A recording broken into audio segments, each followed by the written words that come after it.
नमस्कार दोस्तों, मैं लिटियन सूरज। दोस्तों, आज की मैं वीडियो बताऊंगा ये ड्राइंग पढ़ के वायरिंग कैसे करते हैं।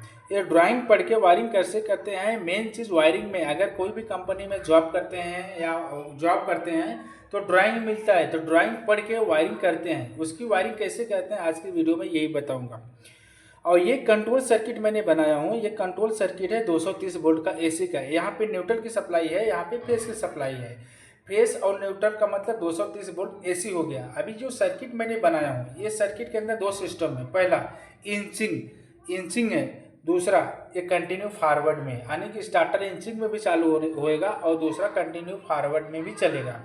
तो इसकी वायरिंग कंट्रोलिंग कैसे करते हैं मैं बताता हूँ। ये यहाँ से जो 95 96 है, सबसे पहले सप्लाई कहाँ पे आएगा। ये 90, सबसे पहले फेस की सप्लाई आएगा 95 में। ये 95 हो गया। ये 95 रिले में आएगा। फिर रिले का आउटपुट जो निकलेगा, ये रिले का आउटपुट निकलेगा। ये रिले का आउटपुट सप्लाई निकल के कहाँ आएगा, ये 1 नंबर में आएगा। ये ऑटो मैनुअल का स्विच है, ये 1 नंबर में सप्लाई आएगा। ये देखो 1 नंबर में सप्लाई आएगा। ये 1 नंबर में सप्लाई आएगा, 1 नंबर में कनेक्शन हो जाएगा। फिर A2 से वायर निकलेगा। ये A2 का है, A2 है। A2 से सप्लाई निकलेगा। ये A2 से सप्लाई निकलेगा, कहाँ आएगा, ये स्टॉप पुश बटन में आएगा।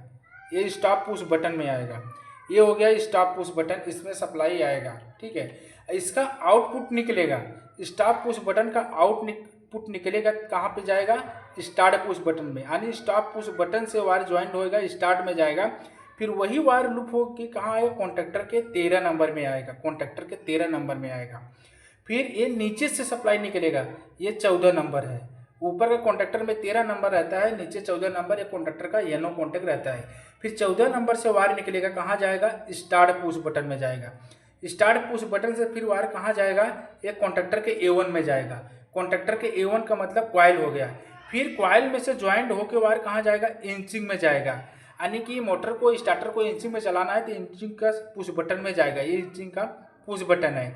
फिर वहाँ से A1, ये हो गया A1। देखो यहाँ पे A1 भी है, A2 है। तो A1 से वायर ज्वाइंट होकर कहाँ निकलेगा, सीधा आएगा इंचिंग के पुश बटन में। ये हो गया इंचिंग का पुश बटन, यहाँ पे कनेक्शन हो जाएगा। इंचिंग के पुश बटन में यहाँ पे कनेक्शन हो जाएगा। 3 नंबर में सप्लाई कहाँ से आएगा, A1 से आएगा। फिर 4 नंबर का जो सप्लाई है, ये कॉन्टैक्टर के A1 में कनेक्शन से होके ज्वाइंट होके जाएगा। अभी इसके नीचे ये न्यूट्रल की लाइन है। ये कॉन्टैक्टर के न्यूट्रल, देखो कॉन्टैक्टर में A1 है, A2 और नीचे भी है A1 A2।